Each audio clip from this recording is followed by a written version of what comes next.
Yesu Kristo nashimwe, tugeze ku munsi wa 38.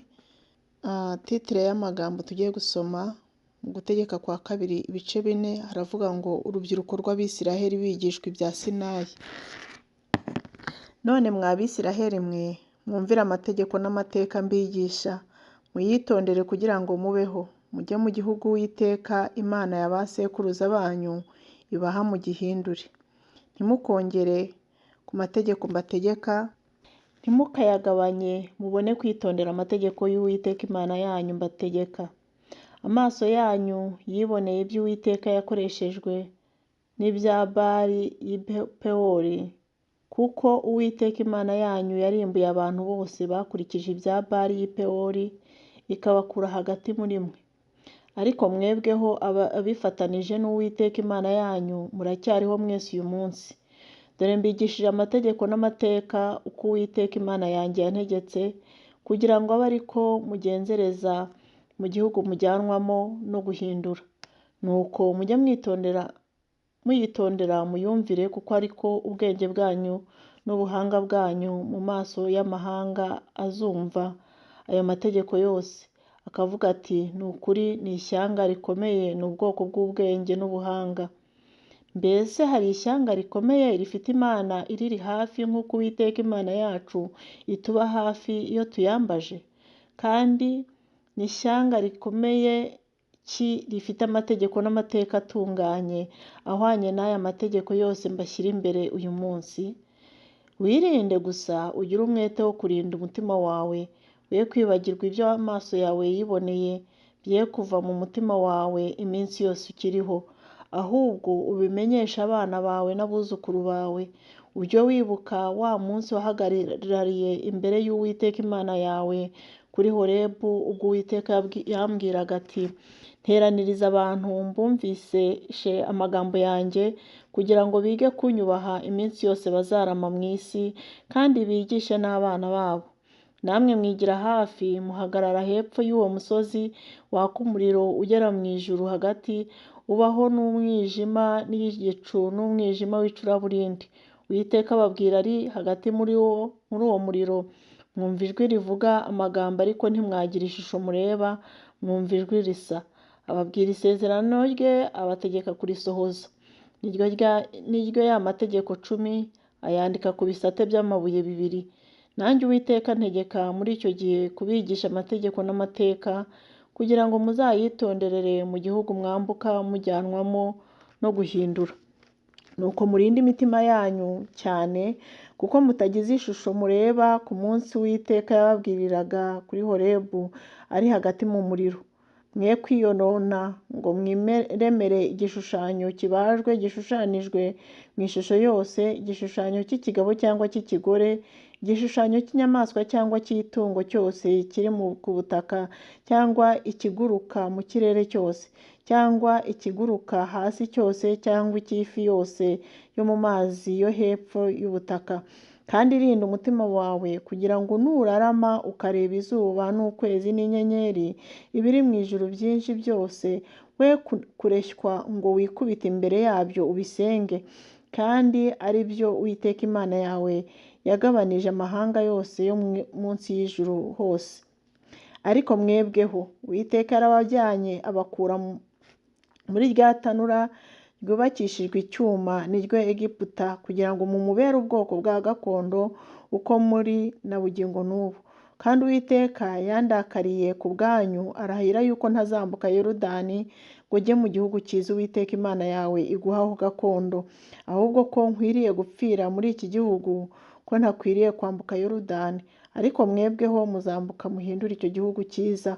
Mwirinde mwe kwibagirwa isezerano ry'Uwiteka Imana yanyu yasezeranye namwe, ngo mwiremere igishushanyo kibajwe mu ishusho y'ikintu cyose Uwiteka Imana yawe yakubujije. Kuko Uwiteka Imana yawe ari umuriro ukongora, ari Imana ifuha. Ubwo muzaba mubyaye abana n'abuzukuru, mukaba mumaze igihe kirekire muri icyo gihugu, nimwiyonona mukarema igishushanyo kibajwe mu ishusho y'ikintu cyose, mugakora icyo Uwiteka Imana yawe ibona ko ari kibi, mukayirakaza, uyu munsi ntanze ijuru n'isi ho abahamya bazabashinja yuko muzarimbuka vuba mukarangira mu gihugu mwambuka Yorodani mujyanwamo no guhindura. Ntimuzakimaramo igihe kirekire, ahubwo muzarimbuka rwose. Kandi Uwiteka azabatandukaniriza mu mahanga, muzasigara muri bake mu mahanga Uwiteka azabimuriramo. Muzayakorera iyo imana zabajwe n'intoki z'abantu mu biti no mu mabuye, zitareba, zitumva, zitarya, zitanukirwa. Ariko niba ushakirayo Uwiteka Imana yawe, uzayibona nuyishakisha umutima wawe wose n'ubugingo bwawe bwose. Nugira ibyago ibyo byose bikaba bikujeho mu minsi izaza kera, uzahindukirira Uwiteka Imana yawe uyumvire, kuko Uwiteka Imana yawe ari Imana y'inyembabazi, ntizakureka, ntizakurimbura pe, ntizibagirwa isezerano yasezeranije indahiro na ba sekuruza banyu. Wibaze iby'ibihe byashize byakubanjirije, uhereye ku munsi Imana yaremeyemo umuntu mu isi, kandi uhereye mu mpera y'isi ukageza ku yindi mpera yayo, kuko higeze kubaho igihwanye n'iki kintu gikomeye, cyangwa ko humvikanye igihwanye nacyo. Mbese hariho ubwo abantu bumvise ijwi ry'Imana ivuga iri hagati mu muriro, nk'uko wowe uryumvishe bakabaho? Cyangwa higeze kuba Imana yagerageje kwijyanira ishyanga irikuye hagati y'irindi, ibigerageresho n'ibimenyetso n'ibitangaza n'intambara n'amaboko menshi n'ukuboko kurambutse n'ibiteye ubwoba bikomeye, bihwanye n'ibyo Uwiteka Imana yanyu yabakoreye muri Egiputa mu maso yanyu? Ni wowe werekewe ibyo kugira ngo umenye yuko Uwiteka ari we Mana, ari nta yindi keretse yo. Mu ijuru ijwi ryayo ryaturutseyo irikumvishiriza kugira ngo ikwigishe. Mu isi yakwerekeyeyo umuriro wayo mwinshi, wumva amagambo yayo yaturutse hagati muri wo. Kuko yakundaga ba sekuruza banyu, nicyo cyatumye itoranya urubyaro rwabo, ikagukuza muri Egiputa imbaraga zayo nyinshi, ubwayo iri kumwe nawe. Yagukuriyeyo kwirukana imbere yawe amahanga akuruta ubwinshi, akurusha amaboko, no kukujyana mu gihugu cyayo, akakiguhaho gakondo uko kiri n'uyu munsi.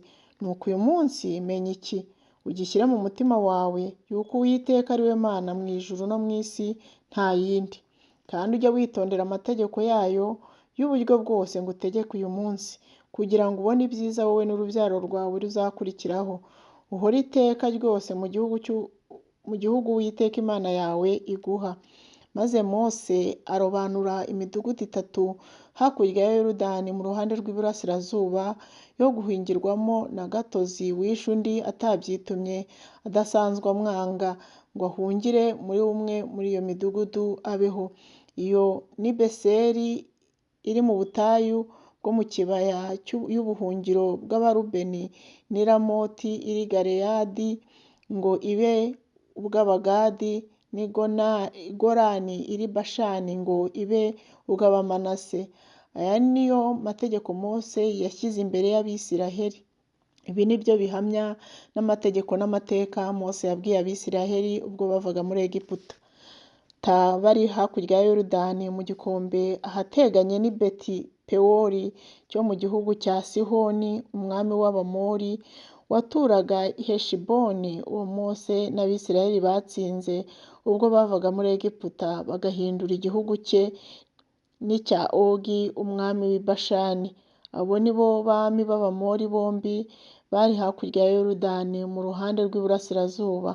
Nuko bahindura igihugu cyabo bihereye kuri Aroweri iri mu mutwe w'igikombe cyo kuri Arunoni, bikageza ku musozi wa Siyoni ariho Herumoni, no muri Araba hose ho hakurya ya Yorodani mu ruhande rw'iburasirazuba, bikageza ku nyanja yo muri Araba yo hepfo y'agacuri ka Pisiga.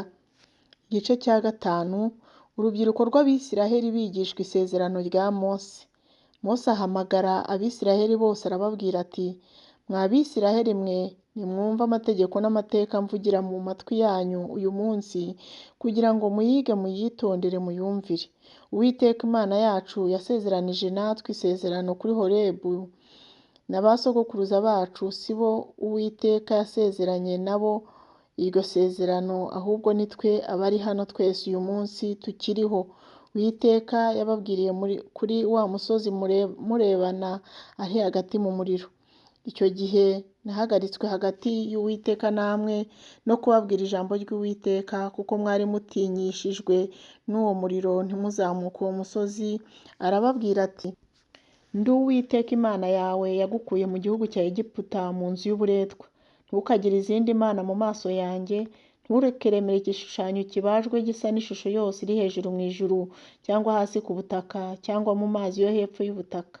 Ntukabyikubite imbere, ntukabikorere, kuko Uwiteka Imana yawe ndi Imana ifuha, mpora abana gukiranirwa kwa ba se, nkageza kubuzukuruza n'ubuvivu bw'abanyanga, nkababarira abankunda bakitondera amategeko yanjye, nkageza kubuzukuruza babo b'ibihe 1000. Ntukavugire ubusa izina ry'Uwiteka Imana yawe, kuko Uwiteka atazamubara nk'utacumuye uvugiye ubusa izina rye. Ziririza umunsi w'isabato kugira ngo weze uko Uwiteka Imana yawe yagutegetse.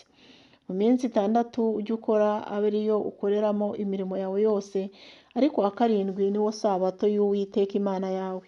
Ukagira umurimo wose ukoraho, wowe ubwawe cyangwa umuhungu wawe cyangwa umukobwa wawe cyangwa umugaragu wawe cyangwa umuja wawe cyangwa inka yawe cyangwa indogobe yawe cyangwa itungo ryawe ryose cyangwa umunyamahanga wawe uri iwanyu, kugira ngo umugaragu wawe n'umuja wawe babone uko baruhuka nkawe.